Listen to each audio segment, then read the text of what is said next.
Good morning, brother. Morning, sir. Morning, and cheers to Cheers. you. Cheers, Music. cheers.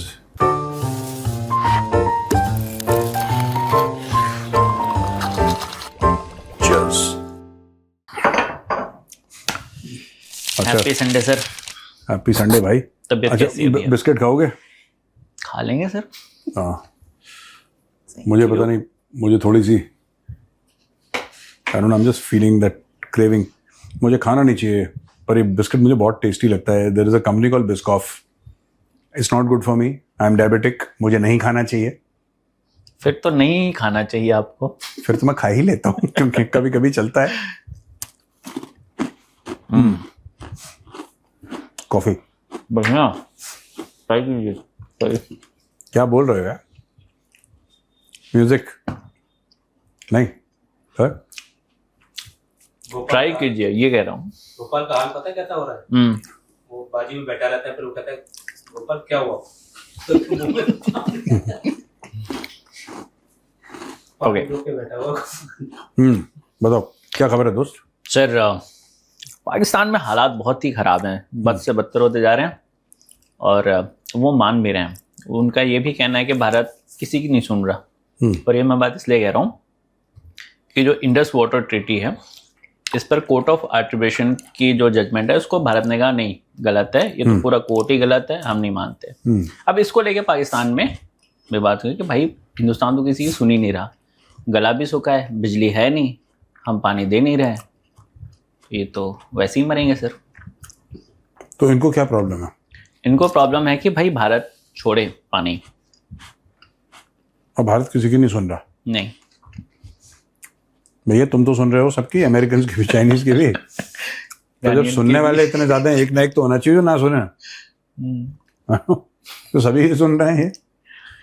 इनका जो main concept या जो इनकी समस्या ये है कि इंटरनेशनल प्रेशर का भारत पर असर क्यों नहीं पड़ता। बेसिकली उनकी समस्या ये है। नहीं, इंटरनेशनल प्रेशर भारत के ऊपर, क्योंकि हम पाकिस्तानियों की तरह भिखारी नहीं है। मैंने जब किसी को बोला कि भारत कितने फॉरेन एक्सचेंज रिजर्व्स हैं, तो किसी पाकिस्तानी ने बोला कि भारत इतना भी अमीर नहीं है जितना भारत अपने आप को प्रोजेक्ट करता है। तो मैंने बोला भाई देख, अपनी जरूरतों के लिए पैसा है, ठीक है, अपनी जरूरतों के लिए हमारे पास पैसा है। वो पैसा हमारी मेहनत का है, वो किसी IMF या किसी चाइनीज या किसी अमेरिकन ने नहीं दे रखा हमें, वो हमने खुद कमाया है। तो फिर इस पे गुरूर क्यों ना हो, पहली बात। बिल्कुल। और हमें जो चाहिए उसके लिए हमारे पास पैसा है। अमीर आदमी क्या होता है? अमीर वही तो होता है जिसको जो चाहिए उसके लिए पैसा है। हाँ, गाड़ी खरीदनी है, पैसा है, गया खरीद लिया। वरना कई चीजें तो अंबानी अडानी के लिए भी महंगी होंगी। बिल्कुल। कुछ होगा ना ऐसा जिसके बारे में आपको, हमें नहीं पता। मैं अंबानी अडानी बोल रहा हूँ कि उनसे अमीर तो कोई है नहीं, they are at the top. उनके लिए भी कोई चीज महंगी होगी, फिर कोई चीज किसी और के लिए महंगी होगी। ठीक है, इनके लिए सब कुछ ही महंगा है ना सर। काम नहीं करना चाहते, फालतू की बातें करते हैं लोग पाकिस्तानी। पानी की समस्या तो बहुत पुरानी है वहाँ पे। वो जो दादी है, वो पानी वाला जो वायरल हुआ था, तो गवर्नमेंट आंटी, कार बिक गई। गवर्नमेंट आंटी अगर मुझे मिल गई ना, मैं सबसे पहले उनके पैर छूंगा, चरण स्पर्श। पानी मांग रही थी गवर्नमेंट आंटी को तो मैं सलूट करता हूँ यार। वो क्या बोला है उन्होंने? गवर्नमेंट बिक गई। गवर्नमेंट बिक गई, बच्चे के लिए पानी मांग रही थी। ओहो, थंबनेल पे गवर्नमेंट आंटी लगा सकते हैं। हाँ सर, बिल्कुल लगा सकते हैं। मेजर ने किया गवर्नमेंट आंटी को सलूट, कहा मिलते ही चरण स्पर्श करूंगा। अब सारे पाकिस्तानी उनको ढूंढना शुरू कर देंगे। पाकिस्तानी पूछेंगे व्हाट इज दिस चरण स्पर्श। हाँ, ये भी तो समस्या है, उनको समझ में ही नहीं आएगा। पानी को बहुत बाद में रोका है, दादी का तो बहुत पुराना। और वो गर्मियों में लॉन्च हुआ, शायद इमरान खान था, जब खान साहब को ही दे रही थी वो दुआएं। खान साहब चले गए, दूसरे आ गए, लेकिन समस्या वहीं की वहीं रहेगी। सर, एक और बड़ी फनी, संडे है, हंसते हैं पहले। चलो बोलो आगे। सर, सिप कर लीजिए।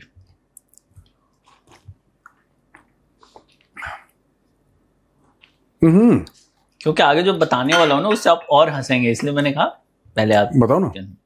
पाकिस्तान एक टीवी शो में डिबेट चल रहा था, तो वहाँ पे पाकिस्तान के एक नेवी ऑफिसर ने, नाम उर्दू में था तो मैं पढ़ नहीं पाया, उन्होंने कहा कि हमारी पाकिस्तान नेवी की इतनी कैपेबिलिटी है कि हम भारत के हर पोर्ट को चोक कर सकते हैं, वैसे ही जैसे स्टेट ऑफ हॉर्मुज को चोक किया गया है ना हंसने वाली बात।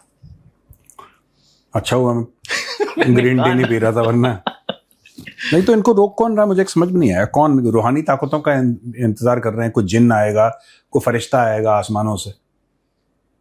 अरे पगले वगले इनको, ये बस ये पगले टाइप के इनको पता है क्या?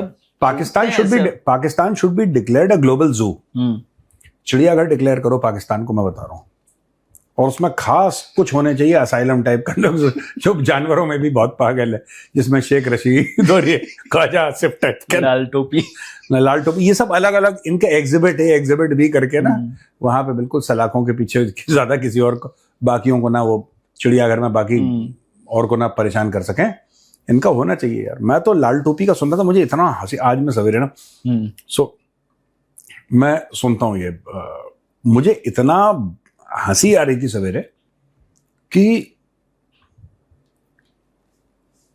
How removed from reality Pakistanis are, how removed from reality, and this is all because of that only. शादी ब्याह का चक्कर जो है, जो शादी ब्याह का इनका चक्कर उसकी वजह से कौम पैदल हो गई है। इनको पता ही नहीं लग रहा क्या चल रहा है, मतलब ये अलग लेवल पे हैं। वो कह रहा है जिन आ रहा है, वो कह रहा है मुझे दिख भी रहा है जिन, फिर नीले कपड़े पहना है, नहीं हरे पहना है, नहीं पीले पहना है।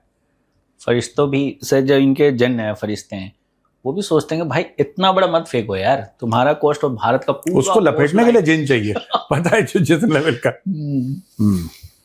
अरे यार मैं गवर्नमेंट मैं देखो, मैं गवर्नमेंट आंटी का इतना बड़ा फैन हूँ पूरे, अगर पाकिस्तान में अगर कभी मौका लगा तो एक बार प्रणाम जरूर करूंगा, करेंगे आंटी आपको सलूट है यार, मतलब गवर्नमेंट आंटी।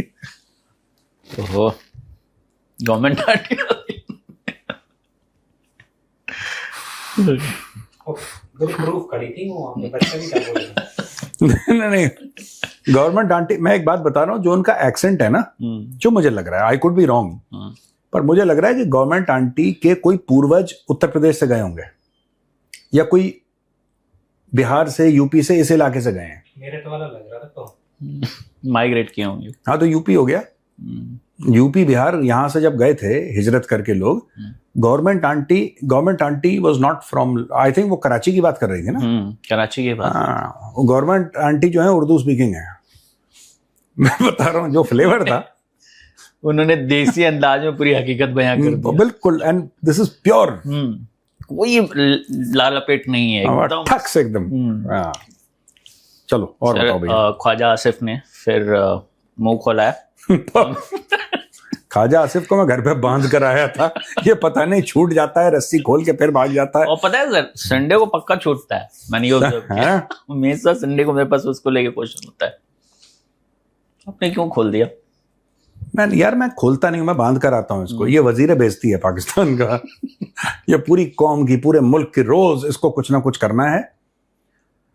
अगर कोई भी सेंसिबल कंट्री होती ना, पहले तो उसको मिनिस्टर नहीं बनाती, कोई भी सेंसिबल कंट्री होती ना, इसको बंद करके रखती घर के अंदर, के बाहर से 3 ताले लगा रखे, बेटा तू अंदर ही चीख चिल्ला, तू बाहर मत आना। ही कॉजेज इनकैलकुलेबल डैमेज यार। और फिर ये कहता है भारत साजिश कर रहा, हमें जरूरत है जब तक ख्वाजा आसिफ जिंदा है। पाकिस्तान में बहुत सारे, मैं कह रहा हूँ रॉ को फ्री कर दो, रॉ को बोलो आप लोगों की जरूरत नहीं है, आप लोग अपना दूसरा काम धंधा ना हो, ये सब छोड़ो। जस्ट इमेजिन यार। सर इस बार इन्होंने जो बोला है वो भी सुन लीजिए, पहले आप सुनिए। मैं तो यूएस के साथ हमारा जो मैं देखना उसमें तो वी एक्चुअली हमने अपना सारे का सारा शिनाख्त चेंज कर दी, ठीक है, यूएस का पार्ट बनने के लिए। माजी में हम लैकी, माजी में हम चमचे थे। लैकी तो क्यों अंग्रेजी लफ्ज इस्तेमाल करते थे, चमचे थे, और सिर्फ इसलिए थे कि दोनों डिक्टेटर जो थे उनको आशीर्वाद चाहिए थी, छप्पर छां चाहिए थी वॉशिंगटन की। इन्होंने एक टीवी शो के दौरान कहा कि माजी में यानी पास्ट में जो हमारी लीडरशिप थी वो सब चमचे थे, और हम अमेरिका के ग्रुप में शामिल होने के लिए डिक्टेटर्स ने इस तरह के चमचागिरी वाले फैसले लिए। आज वाले कौन से करछुल हैं या यार देखो सुनो, इनके साथ ना सबसे बड़ी प्रॉब्लम क्या है पाकिस्तानियों के साथ, ये जब पहले अमेरिकन के तलवे चाट रहे थे तब इनको ये पूरी श्योरिटी थी, पूरा कॉन्फिडेंस था कि हम सही काम कर रहे हैं। इन्होंने 2 डिक्टेटर के नाम लिए ना। जब ये जिया के समय तलवे चाट रहे थे अमेरिकन के, तब इनको लग रहा था कि हमारी फॉरेन पॉलिसी वर्ल्ड की बेस्ट है। जब ये मुशर्रफ के समय अमेरिकन के तलवे चाट रहे थे, तब इनको उस वक्त भी 100% यकीन था कि इससे बेहतर फॉरेन पॉलिसी पाकिस्तान की नहीं हो सकती। आज की तारीख में जब आसिम मुनीर तलवे चाट रहा है मार्को रूबियो और बाकी लोगों के, डोनाल्ड ट्रंप के, अभी भी पाकिस्तानियों को देखो कॉन्फिडेंस में कमी आई है क्या? एशियन टाइगर वाला कॉन्फिडेंस का, एशियन टाइगर है पूरा ये लोग। देखिए पाकिस्तानियों में कॉन्फिडेंस की कमी नहीं है, ठीक है, पैंट है नहीं, जांघिया फटा हुआ है, बनियान में 15 छेद हैं, 4 दिन से खाना नहीं खाया, लेकिन भाइयों का कॉन्फिडेंस देखो। ये पहले कह रहा था लैकीज, तो क्या कह रहा है, मैंने लैकीज नहीं, सीधा चमचा बोलिए इंग्लिश में। हाँ, इसने बोला कि भाई अंग्रेजी का शब्द क्यों पाकिस्तान बोलना? में इंग्लिश में बहुत प्रॉब्लम है। हाँ, तो बोला कि नहीं आप चमचा बोलिए सीधा। आज भी पाकिस्तान वही कर रहा है सर, इस मामले में तो ईमानदार है वो। हाँ देखिए, आज भी पाकिस्तान वही कर रहा है जो जिया के जमाने में किया था, ठीक है, आज भी पाकिस्तान वही कर रहा है।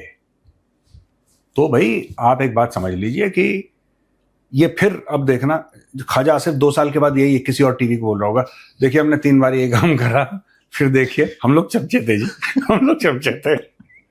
ये हर बार, और हर बार जब पाकिस्तान चमचागिरी करता है या अमेरिका के तलवे चाटता है, पाकिस्तान इज वेरी कॉन्फिडेंट कि यही पॉलिसी है, इसके बेहतर कोई पॉलिसी हो नहीं सकती। दो लोग चाइना के बारे में बोलते हैं, 2 लोग अमेरिका के बारे में बोलते हैं, इनमें बांटे हुए हैं। इनको दोनों से पैसे चाहिए। देखो अमेरिका को कोई क्रिटिसाइज नहीं करता, ये कहते हैं कि जो ईरान के ऊपर हमला हुआ गलत हुआ जनाब, ये स्टेटमेंट है, ये हमला अच्छा नहीं हुआ, हम कंडेम करते हैं। किसने किया ये कभी नहीं बोलेंगे, बोलेंगे इजराइल बहुत गलत है, क्यों इजराइल पैसे नहीं देता इनको, मारेगा सर इनको। हाँ, तो इजराइल पैसे नहीं देता। इनके साथ उल्टा क्या हो गया है कि इनको अमेरिका से पैसे चाहिए और इनको पता है कि इनका आर्मी चीफ अमेरिका सेलेक्ट करता है, इनकी पूरी फौज इज अमेरिकन कंट्रोल्ड, बस कहानी खत्म हो गई। किसने करा अटैक, कभी नहीं बोलेंगे ये गलत हो गया आपके साथ जनाब, बहुत गलत हो गया, मतलब एक जेनरिक सा गोलमोल स्टेटमेंट ये है। सर हसन नसर हैं और पाकिस्तान में बड़े थिंक टैंक माने जाते हैं, सिर्फ पाकिस्तान में ही माने जाते हैं, लेकिन उन्होंने कहा कि पाकिस्तान और आईएमएफ के बीच में ना कोई बातचीत नहीं होती है, वो ऑर्डर होता है, आईएमएफ कहता है करो, पाकिस्तान करता है, लूढ़े लंगड़े देश के साथ कोई बातचीत नहीं करता। आईएमएफ के साथ बातचीत नहीं होती, हुक्म होता है। आका जहां जहां मुनासिब समझता है, अच्छा ठीक है, चल ठीक है कर ले। ये मुज़ाकरात बराबर की सतह पे, बराबरी की सतह पे होते हैं, याद रखना।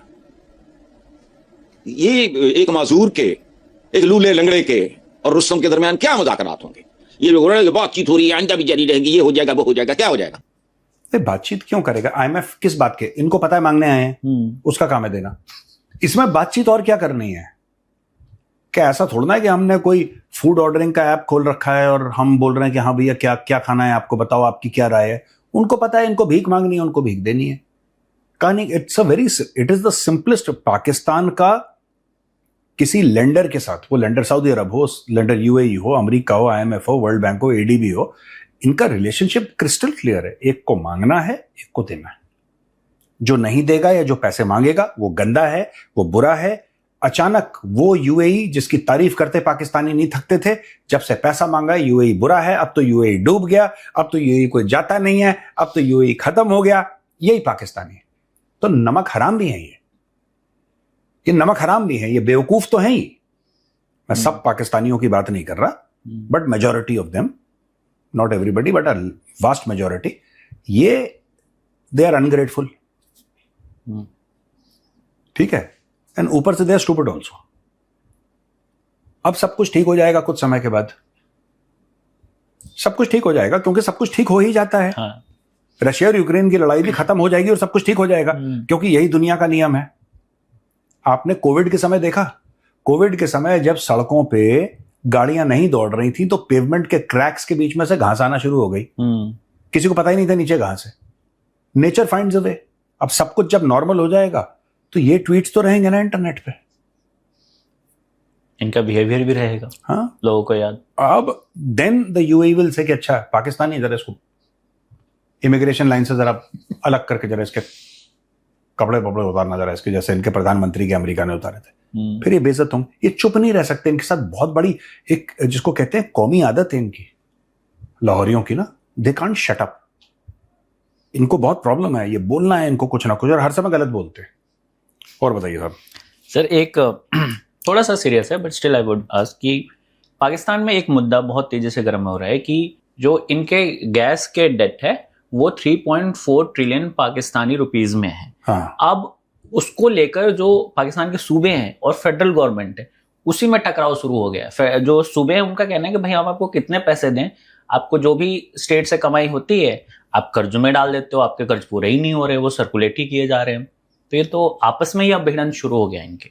ये जो सर्कुलर डेट है, डू यू नो इस वक्त right now the biggest threat to national security is your gas and energy sector. ये आईएमएफ ने कहा है आपको चंद दिनों पहले। 3.4 ट्रिलियन का सर्कुलर डेट है सिर्फ गैस में। तो ये आप अरबों रुपए जो यहाँ पर सर्कुलर डेट के अंदर खपा रहे हैं, कितने पैसे आपको चाहिए सूबों से? जो जितने पैसे देते जाएंगे आप तो यही खपाते जाएंगे। गैस क्या ख्वाजा आसिफ के पाइप लगाओ? मैंने कितनी बार बोला है शेख रशीद के पाइप लगाओ। वो अपना था वो सरकंडे के खेत वाला, क्या नाम है उसका, चौधरी हसन नहीं क्या नाम, तो फवाद चौधरी। फवाद चौधरी के पाइप लगाओ। गैस की क्या कमी है पाकिस्तान में? अब वो एंकर भी ले लेना। कौन? नजम सेठी, हामिद मीर। आपको फवाद के साथ अच्छा, नादिर अली। नादिर अली का बड़ा पाइप लगाओ। नादिर अली, ये तो बड़े लोग। एक वो है जो आगा जी वाला भट्टी के पाइप लगाओ। ये सब मैं बता रहा हूँ, ये गैस के डिस्ट्रीब्यूटर हैं ये। इनसे तो पाकिस्तान का घर का चूल्हा जल जाएगा फ्री में यार। लेकिन सर पाकिस्तान के सूबे, आगा जी गैस चाहिए, आगा जी कल गैस चाहिए, वो गैस निकल रही है। वो तमाम सूबों को गैस मिलना शुरू हो जाएगा। सब बिल्कुल मैं बता रहा हूँ। तो व्यूअर्स क्वेश्चंस करते हैं। क्या बोल रहे हैं व्यूअर्स? अभिषेक हैं, स्टूडेंट है 12th क्लास के, कुरुक्षेत्र से। हाँ। इन्होंने पूछा कि सर अगर मिड टर्म में डोनाल्ड ट्रंप हार जाते हैं तो यूएस और यूक्रेन की लड़ाई पर क्या असर पड़ेगा? देखिए, फिलहाल तो ऐसा कोई असर नहीं पड़ेगा। जो मेजोरिटी है उसकी हाउस में डोनाल्ड ट्रंप की, वो काफी स्लिम मेजोरिटी है। अगर उस मेजोरिटी में फर्क पड़ता है तो फिर तो सबसे पहले डेमोक्रेट्स इसको इम्पीच करने की कोशिश करेंगे कि इसको निकालो गद्दी से। अगर डेमोक्रेट्स आ जाते हैं पावर में बाद में, अभी नहीं बाद में, यानी कि 2-3 साल के बाद, अगर डेमोक्रेट्स पावर में